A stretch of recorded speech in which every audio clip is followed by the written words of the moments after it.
নমস্কার, শুরু করছি আজকের অনলাইন জিকে ক্লাস। আজ 4 নভেম্বর 2023, বাংলা তারিখ 17ই কার্তিক 1430। অনলাইন জিকে ক্লাসে আমরা মূলত 4টি পর্বে ভাগ করে থাকি। রোজকার নিয়মেই শুরু করছি অনলাইন জিকে ক্লাস। নজর রাখুন, কাজকেরিয়ার আমার বাংলার সৌজন্যে অনলাইন জিকে ক্লাসে শুরু করছি পেশা ও কর্মজগতের নতুন দিশা কাজকেরিয়ার। রাজ্য ও কেন্দ্রীয় সরকারি চাকরির জন্য নিজেকে প্রস্তুত রাখতে অবশ্যই পড়ুন এবং অন্যকে পড়ার সুযোগ করে দিন। Rail, bank, PSC, SSC, UPSC, West Bengal civil service, কেন্দ্রীয় ও রাজ্য সরকারের যাবতীয় চাকরি ও কোর্সের হাল হকিকত পেতে ওয়েবসাইটে কাজকেরিয়ার পড়ুন সম্পূর্ণ বিনামূল্যে। যাবতীয় পরীক্ষার প্রস্তুতির জন্য প্রতি মঙ্গলবার, বৃহস্পতিবার ও শনিবার অনলাইন জিকে ক্লাস দেখুন ইউটিউব চ্যানেলে www.youtube.com/কাজকেরিয়ার। সরকারি চাকরির লেটেস্ট আপডেট পেতে যুক্ত হন আমাদের ফেসবুক পেজে www.facebook.com/কাজকেরিয়ার। আমাদের ওয়েবসাইট www.kajkeriar.in। ওয়েবসাইটটি আবার বলছি www.kajkeriar.in। অনলাইন জিকে ক্লাসের আপনারা জানেন আমরা চাকরি, পেশা বা কোর্সের এবং চাকরি সংক্রান্ত পরীক্ষায় কিভাবে প্রস্তুতি নেবেন সেই সব বিষয়গুলি আপনাদের জানানোর জন্য মূলত আমাদের এই অনুষ্ঠান। যারা পরীক্ষার প্রস্তুতি নিতে চলেছেন বা ভবিষ্যতে নেবেন, নজর রাখুন আমাদের অনলাইন জিকে ক্লাসটিতে। শুরু করছি আজকের প্রথম পর্ব। দেখে নেওয়া যাক ইন্টারভিউ দিতে যাওয়ার আগে ঠিক কি কি করবেন বা কি কি করণীয়, এই সংক্রান্ত বিষয়ে সবিস্তারে আসব। দেখতে থাকুন অনলাইন জিকে ক্লাস। কাজকেরিয়ার ও আমার বাংলার সৌজন্যে শুরু করছি অনলাইন জিকে ক্লাসের প্রথম পর্ব। নজর রাখুন, ইন্টারভিউ দিতে যাওয়ার আগে ঠিক কি কি করণীয় তা জেনে নেওয়া অত্যন্ত জরুরি। আসছি সবিস্তারে। ইন্টারভিউ দিতে যাওয়ার আগে কি কি করবেন তা জানাচ্ছি। যে চাকরিতে ইন্টারভিউ দিতে যাচ্ছেন সে বিষয়ে সবিস্তারে প্রথমে খোঁজ খবর নিন বা জেনে নেওয়ার চেষ্টা করুন। কী ধরনের কাজ করতে হবে তার বিশদে জানতে চেষ্টা করুন। যতটা সম্ভব খোঁজ খবর নিয়ে নেবেন। ইন্টারভিউয়ের সময় বেশ কয়েকটি বিষয়ে অবশ্যই সচেতন হতে হবে। ইন্টারভিউ চলাকালীন মন দিয়ে প্রশ্নগুলি শুনবেন। গোলমেলে উত্তর দেওয়ার দরকার নেই বা চেষ্টাও করবেন না। কাজের প্রতি উৎসাহ কতখানি রয়েছে সেটা বুঝে নেওয়ার চেষ্টা হবে। ইন্টারভিউয়ের সময় সে বিষয়ে সতর্ক হবেন। বাচনভঙ্গি ভালো এবং আকর্ষণীয় হওয়া দরকার। এক্ষেত্রে উচ্চারণ স্পষ্ট করার জন্য মাঝে মধ্যে কিছু পাঠ করতে পারেন। খবরের কাগজ থেকে বা গল্প কবিতা পাঠ করার অভ্যেস রাখুন। কাজ সংক্রান্ত, পড়াশুনো সংক্রান্ত খবরাখবর প্রতিদিন চর্চায় রাখুন। নিজেকে উপযুক্ত করে গড়ে তোলার চেষ্টা করুন। আধুনিক কর্মজগতের পথ অনেকটাই প্রশস্ত হয়েছে, নিজেকে আপডেট রাখতে হবে। সামাজিক মেলামেশা বা আলাপচারিতার মধ্য দিয়ে অনেকটাই প্রস্তুত করতে পারবেন নিজেকে। হার না মানা লড়াইটা জারি রাখতে হবে। নতুন প্রজন্মের পড়ুয়ারা যারা পছন্দের পেশায় আসতে আগ্রহী তারা মনে রাখবেন, বাধা বিপত্তি আসবে, ভেঙে পড়লে হবে না। জেদ বাড়াতে হবে এবং লক্ষ্য স্থির রাখতে হবে। নিজেদের অভিজ্ঞতা বাড়াতে থাকুন। এই সংক্রান্ত বিষয়ে খোঁজ খবর পেতে আমাদের কাজ কেরিয়ার পত্রিকা দেখুন। Website www.kajcareer.in। ওয়েবসাইটটি আবারও বলছি, www.kajcareer.in। এই পর্ব শেষ করলাম, চলে আসছি নেক্সট পর্বে। রোজকার নিয়মেই আমরা অনলাইন জিকে ক্লাসে বিশেষ বিশেষ গুরুত্বপূর্ণ কয়েকটি খবর তুলে ধরার চেষ্টা করি।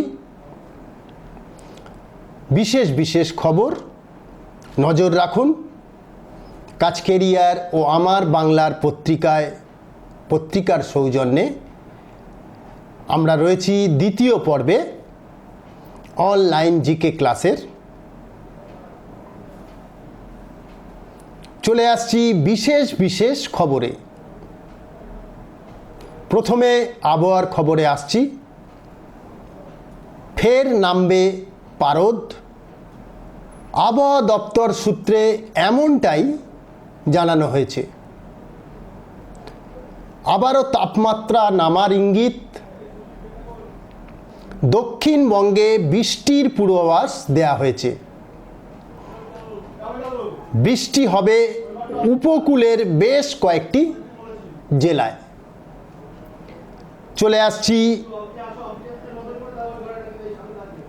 চলে আসছি পরের বিশেষ খবরটিতে। বিশ্বকাপে নেদারল্যান্ডসকে হারালো আফগানিস্তান। 7 উইকেটে ম্যাচ জয়ী হলো আফগানরা। শেষ 4-এর স্বপ্নে ছুটছে আফগানদের রথ। ম্যাচের ফলাফল, নেদারল্যান্ডস 46.3 ওভারে 179 রান তোলে। এর প্রত্যুত্তরে আফগানিস্তান 31.3 ওভারে 3 উইকেট হারিয়ে 181 রান করে ম্যাচ জয়ী হয়। ম্যাচ সেরা হয়েছেন মোহাম্মদ নবী। শাহিদি অপরাজিত 56 রান করেছেন 64 বলে। রহমত 54 বলে 52 রান করে আউট হয়েছেন। মোহাম্মদ নবী 9.3 ওভার বল করে 28 রান দিয়ে 3 উইকেট দখল করেছেন। আসছি বিশেষ বিশেষ খবরের পরবর্তী খবরটিতে। বিশ্বকাপ ও এএফসি এশিয়ান কাপের যোগ্যতা অর্জন পর্বে কুয়েত ও কাতারের বিরুদ্ধে ম্যাচের জন্য 28 সদস্যের প্রাথমিক দল ঘোষণা করেছেন ইগোর স্তামিচ। 2026 বিশ্বকাপ এবং পরের বছর এএফসি এশিয়ান কাপের যোগ্যতা অর্জন পর্বে ভারতের প্রথম ম্যাচ 19 নভেম্বর কুয়েতের বিরুদ্ধে তাদের ঘরের মাঠে ভুবনেশ্বরের কলিঙ্গ স্টেডিয়ামে 21 নভেম্বর সুনীল ছেত্রীরা দ্বিতীয় ম্যাচ খেলবেন কাতারের বিরুদ্ধে। আসছি পরের বিশেষ খবরটিতে। জাতীয় গেমস মহিলা ফুটবলের সেমিফাইনাল থেকে বিদায় নিল বাংলা। সাডেন ডেথে 5-4 গোলে বাংলাকে হারিয়েছে উড়িষ্যা, ফলে বিদায় বাংলার। আসছি পরের পর্বে আমাদের থাকে বিশেষ দিন।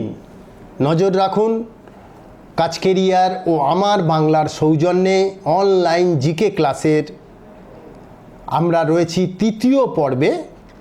তৃতীয় পর্বে আমাদের রোজকার মতো থাকে বিশেষ দিন। আজ তারিখ 4 নভেম্বর 2023, বাংলা তারিখ 17 কার্তিক 1430। এই 4 নভেম্বর দিনটির যে বিশেষ তাৎপর্য রয়েছে আমরা তা তুলে ধরার চেষ্টা করি। এক্ষেত্রেও সাধারণ জ্ঞান, কারেন্ট অ্যাফেয়ার্স বা চাকরি সংক্রান্ত পরীক্ষার প্রশ্ন আসার একটা সমূহ সম্ভাবনা রয়েছে। তাই এই বিশেষ দিনটি আমরা যারা চাকরির পরীক্ষায় বসছেন তাদের চর্চার জন্যে এই পর্বটি রাখি। আর 4 নভেম্বর যে বিশেষ স্মরণীয় এবং উল্লেখযোগ্য ঘটনাবলী রয়েছে সেগুলোই আমরা এই পর্বে তুলে ধরার চেষ্টা করি। নজর রাখুন অনলাইন জিকে ক্লাসে। 1925 সালের 4 নভেম্বর 1925 সালের 4 নভেম্বর বিশিষ্ট পরিচালক ঋত্বিক ঘটক জন্মগ্রহণ করেছিলেন। বাংলা সিনেমায় একটি মাইল ফলক রচনা করেছেন তিনি। বাংলাদেশের ঢাকায় জিন্দা বাজারে জন্মেছিলেন তিনি। যুগ সচেতন চলচ্চিত্রকার হিসেবে তার পরিচয়। নাট্যকার ও অভিনেতা হিসেবেও তিনি জনপ্রিয় ছিলেন। 1925 সালের আজকের দিনটিতে পরিচালক ঋত্বিক ঘটক জন্মগ্রহণ করেছিলেন। তার জন্মদিবসটি আমরা স্মরণে ও শ্রদ্ধায় তুলে ধরলাম। চলে আসছি পরবর্তী বিশেষ দিনটিতে। 1946 সালের আজকের দিন অর্থাৎ 4 নভেম্বর 1946 সালের 4 নভেম্বর ইউনেস্কোর প্রতিষ্ঠা দিবস। 1946 সালের 4 নভেম্বর অর্থাৎ আজকের দিনটি ইউনেস্কোর প্রতিষ্ঠা দিবস। বর্ণ, লিঙ্গ, ভাষা, ন্যায় বিচার, আইন, মানবাধিকার, শিক্ষা, সংস্কৃতি ও বিজ্ঞানের মাধ্যমে বিশ্ব শান্তির প্রচার করা ইউনেস্কোর মূল উদ্দেশ্য। 1946 সালের আজকের দিনটিতে এই প্রতিষ্ঠানটি প্রতিষ্ঠা হয়েছিল 1946 সালের আজকের দিনটিতে।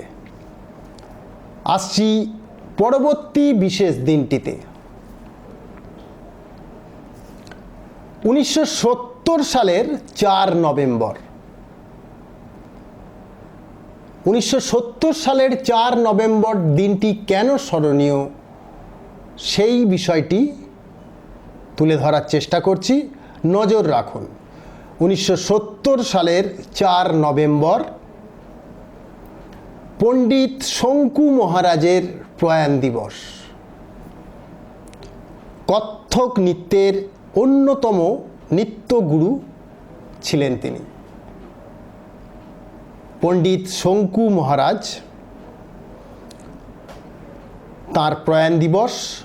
লখনৌ ঘরানার নৃত্যশিল্পী ছিলেন শঙ্কু মহারাজ।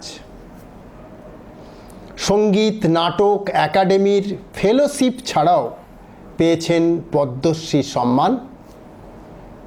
1970 সালের 4 নভেম্বর দিনটিতে পণ্ডিত শঙ্কু মহারাজের প্রয়াণ ঘটেছিল। তার প্রতি আমাদের স্মরণ ও শ্রদ্ধাঞ্জলি। চলে আসছি পরের বিশেষ দিনটিতে। 2001 সালের আজকের দিন অর্থাৎ 4 নভেম্বর হ্যারি পটারের প্রথম সিনেমার প্রিমিয়ার হয়েছিল। হ্যারি পটার সিরিজের প্রথম ছবি Harry Potter and the sorcerer's stone এর প্রিমিয়ার লন্ডনে অনুষ্ঠিত হয়। 2001 সালের 4 নভেম্বর হ্যারি পটারের প্রথম সিনেমার প্রিমিয়ার হয়েছিল। হ্যারি পটার সিরিজের প্রথম ছবি Harry Potter and the sorcerer's stone এর প্রিমিয়ার লন্ডনে অনুষ্ঠিত হয়েছিল। জে.কে. রাউলিং এর লেখা এই বইগুলি নিয়ে আরও 7টি ছবি নির্মিত হয়েছে। 2001 সালের আজকের দিনে হ্যারি পটারের প্রথম সিনেমার প্রিমিয়ার হয়। সেই দিনটির কথা আমরা তুলে ধরলাম। চলে আসছি চতুর্থ অর্থাৎ শেষ পর্বে। আপনারা জানেন প্রতিদিনের নিয়ম মেনেই আমরা চতুর্থ পর্বে রাখি জিকে প্রশ্ন উত্তর পর্ব। কাচকেরিয়ার আমার বাংলার সৌজন্যে অনলাইন জিকে ক্লাসের আসছি জিকে প্রশ্ন উত্তর পর্বে।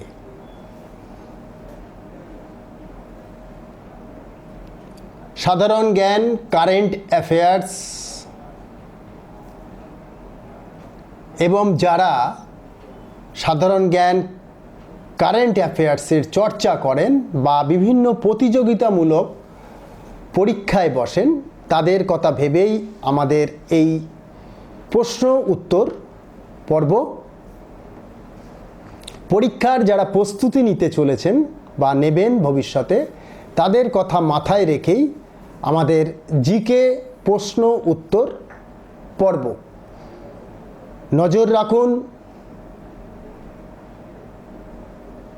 সাধারণ জ্ঞানের বিস্তৃত পরিমণ্ডল থেকে একগুচ্ছ প্রশ্ন আমরা তুলে ধরার চেষ্টা করি।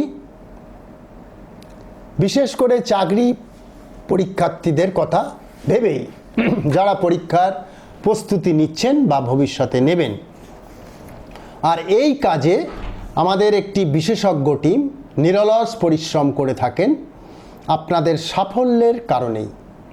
আপনারা যাতে সাফল্য লাভ করতে পারেন চাকরির পরীক্ষায় বা বিভিন্ন প্রতিযোগিতামূলক পরীক্ষায়, সে কথা মাথায় রেখেই আমাদের একগুচ্ছ প্রশ্নের এবং উত্তরের ডালি নিয়ে আমরা চতুর্থ পর্বে রয়েছি। নজর রাখুন। আসছি প্রথম প্রশ্নটিতে। ব্রঙ্কাইটিস। আপনারা জানেন ব্রঙ্কাইটিস একটি রোগের নাম। এই রোগে মূলত সর্দি কাশিজনিত এই রোগ দেখা যায়। চিকিৎসায় সাধারণভাবেই ভালো হয়ে যান। চিকিৎসার ক্ষেত্রের একটি নাম ব্রঙ্কাইটিস, একটি রোগের নাম। আমাদের প্রশ্নটি হচ্ছে, ব্রঙ্কাইটিস মানব দেহের কোন অংশকে আক্রান্ত করে? জীবনবিজ্ঞানের প্রশ্ন। এই প্রশ্নটি চাকরির একটি পরীক্ষায় এসেছে। ব্রঙ্কাইটিস মানব দেহের কোন অংশকে আক্রান্ত করে থাকে? অনেকেই এই প্রশ্নের উত্তর জানেন। ব্রঙ্কাইটিস মানব দেহের শ্বাসনালীকে আক্রান্ত করে থাকে। আরও একবার উত্তরে আসছি। ব্রঙ্কাইটিস মানব দেহের শ্বাসনালীকে আক্রান্ত করে থাকে। চলে আসছি পরের প্রশ্নে। এই প্রশ্নটিও খুবই গুরুত্বপূর্ণ।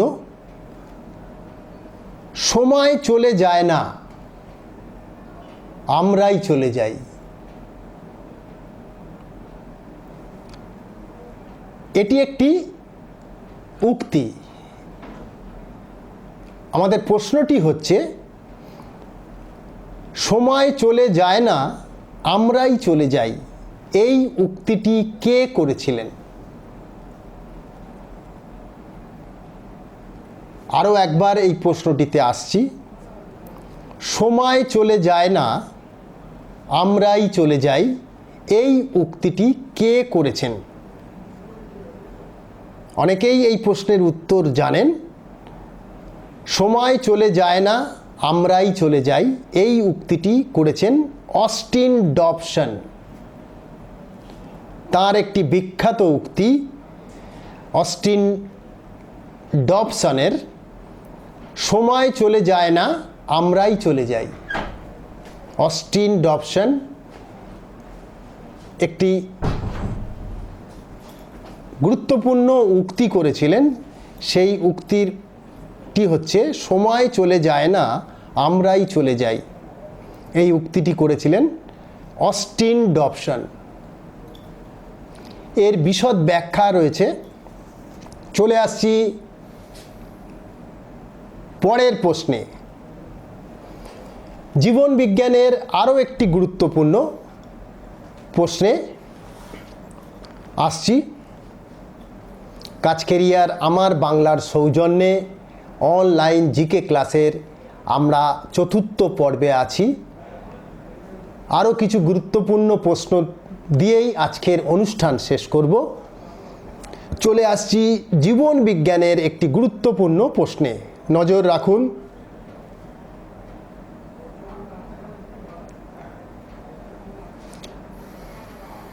যকৃৎ থেকে ক্ষরিত রসকে কি বলা হয়? আগের প্রশ্নটি ছিল ব্রঙ্কাইটিস মানবদেহের কোন অংশকে আক্রান্ত করে। উত্তরটা অনেকেই জানেন। এর উত্তর হচ্ছিল শ্বাসনালী। শ্বাসনালীকে আক্রান্ত করে থাকে ব্রঙ্কাইটিস। আর এই জীবনবিজ্ঞানের আরও একটি গুরুত্বপূর্ণ প্রশ্নে আসছি। যকৃৎ থেকে ক্ষরিত রসকে কি বলে? আপনারা জানেন যে যকৃৎ থেকে যে এক ধরনের রস ক্ষরিত হয়, সেই রসটাকে কি বলা হয়? যকৃৎ থেকে ক্ষরিত রসকে বলা হয় পিত্ত। অনেকেই বলে থাকেন পিত্ত গরম হয়েছে। হ্যাঁ, আর প্রশ্নটি ছিল যকৃৎ থেকে খরিত রসকে কি বলা হয়ে থাকে? এর উত্তর হচ্ছে পিত্ত। আসি পরের প্রশ্নে। বায়ুর যে ওজন আছে তা সর্বপ্রথম পরীক্ষার দ্বারা কে প্রমাণ করেছিলেন? প্রশ্নটা বোঝার জন্যে আরও একবার আসছি। বায়ুর যে ওজন আছে তা সর্বপ্রথম পরীক্ষার মাধ্যমে প্রমাণ কে করেছিলেন? এর উত্তর অনেকেই জানেন। বায়ুর যে ওজন রয়েছে তা সর্বপ্রথম পরীক্ষার দ্বারা প্রমাণ করেছিলেন অটো ভন গেরিক। অটো ভন গেরিক বায়ুর যে ওজন রয়েছে তা সর্বপ্রথম প্রমাণ করেছিলেন পরীক্ষার দ্বারা। চলে আসছি আরও একটি গুরুত্বপূর্ণ প্রশ্নে। যারা শিক্ষাগতার পরীক্ষায় শিক্ষক পদের আবেদন করেছেন বা প্রাইমারি উচ্চ মাধ্যমিক লেভেল হায়ার সেকেন্ডারি লেভেল তাদের জন্যই এই প্রশ্ন। যারা শিক্ষক হতে চান, টিচার্স এলিজিবিলিটি টেস্ট সংক্রান্ত একটি প্রশ্ন, এই ধরনের প্রশ্ন এসে থাকে আমাদের। সরাসরি চলে আসছি সেই প্রশ্নে। টিচার্স এলিজিবিলিটি টেস্টের এই ধরনের প্রশ্ন আসে, আপনারা নজর রাখুন সাফল্যের জন্য। শিক্ষকের কাছে বেশি কাঙ্ক্ষিত কোনটি? প্রশ্নটা আরও একবার বলছি, শিক্ষকের কাছে বেশি কাঙ্ক্ষিত বিষয়টি কি? টিচার্স এলিজিবিলিটি টেস্টের একটি গুরুত্বপূর্ণ প্রশ্ন। এই প্রশ্নটি শিক্ষক নিয়োগের পরীক্ষায় একবার এসছে, ভবিষ্যতেও আসার একটি সম্ভাবনা আছে। আর জানিয়ে রাখি, এই ধরনের প্রশ্নই টিচার্স এলিজিবিলিটি টেস্টের ক্ষেত্রে আসে। আমাদের প্রশ্নটি হচ্ছে শিক্ষকের কাছে বেশি কাঙ্ক্ষিত কোনটি? উত্তর অনেকেই জানেন। চলে আসছি সরাসরি উত্তরে। কঠিন বিষয়বস্তু সহজভাবে বোঝানো একজন শিক্ষকের কাছে এর চেয়েও বেশি কাঙ্ক্ষিত আর কিছু নেই। উত্তর হচ্ছে কঠিন বিষয়বস্তু সহজভাবে বোঝানো। শিক্ষকের কাছে বেশি কাঙ্ক্ষিত বিষয় কোনটি? কঠিন বিষয়বস্তু সহজভাবে বোঝানোর। ভারতে অনুষ্ঠিত হচ্ছে ক্রিকেট বিশ্বকাপের আসর, চলছে বিভিন্ন মাঠে তার প্রদর্শন। ক্রিকেট সংক্রান্ত দু একটি প্রশ্ন দিয়েই আজকের অনুষ্ঠান শেষ করব। চলে আসছি বিশ্বকাপ ক্রিকেটের একটি গুরুত্বপূর্ণ প্রশ্নে। আপনারা অ্যাডাম গিলক্রিস্ট এই নামটি শুনেছেন, একজন ক্রিকেটারের নাম অ্যাডাম গিলক্রিস্ট। অনেকেই জানেন তার বিষয়ে। আমাদের প্রশ্নটি হচ্ছে অ্যাডাম গিলক্রিস্ট কোন বিশ্বকাপে ম্যান অফ দ্য ম্যাচ হয়েছেন? পূর্বেই উল্লেখ করেছি, আগামী অনুষ্ঠানেও আমরা উল্লেখ করেছি। 1975 সাল থেকে 2019 সাল পর্যন্ত 12 বার বিশ্বকাপের আসর বসেছে বিশ্বের বিভিন্ন প্রান্তে। 2023 বিশ্বকাপ 13তম বিশ্বকাপের আয়োজন চলছে। আমাদের প্রশ্নটি হচ্ছে অ্যাডাম গিলক্রিস্ট কোন বিশ্বকাপে ম্যান অফ দ্য ম্যাচ হয়েছেন? 2007 সালের বিশ্বকাপে Adam Gilchrist man of the match হয়েছেন। বার্বাডোজের ফাইনালে তিনি ম্যান অফ দ্য ম্যাচের স্বীকৃতি পান। ওই বিশ্বকাপে অস্ট্রেলিয়া হারিয়েছিল শ্রীলঙ্কা দলকে। চলে আসছি বিশ্বকাপ সংক্রান্ত আরও একটি প্রশ্নে 1992 সালের মেলবোর্ন ফাইনালে ম্যান অফ দ্য ম্যাচ কে হয়েছেন? 1992 সালে যে বিশ্বকাপের আসর বসেছিল, সেই বিশ্বকাপের ফাইনাল ম্যাচটি হয়েছিল মেলবোর্নে। সেই ম্যাচটিতে ম্যান অফ দ্য ম্যাচ কে হয়েছেন? এই প্রশ্নের উত্তর দিয়েই আজকের অনুষ্ঠান শেষ করব। 1992 সালের মেলবোর্ন ফাইনালে ম্যান অফ দ্য ম্যাচ হয়েছেন ওয়াসিম আকরম। পাকিস্তান দলের ক্রিকেটার, চ্যাম্পিয়ন হয় পাকিস্তান দল। আর এই কথার সাথে সাথেই শেষ করছি আজকের মতো অনলাইন জিকে ক্লাস। পরবর্তী মঙ্গলবার আবারও আপনাদের মাঝে উপস্থিত হব। অনুষ্ঠান দেখুন, অন্যকে দেখার সুযোগ করে দিন, সাবস্ক্রাইব করুন, আপনার মতামত থাকলে জানান। আজকের মতো নমস্কার।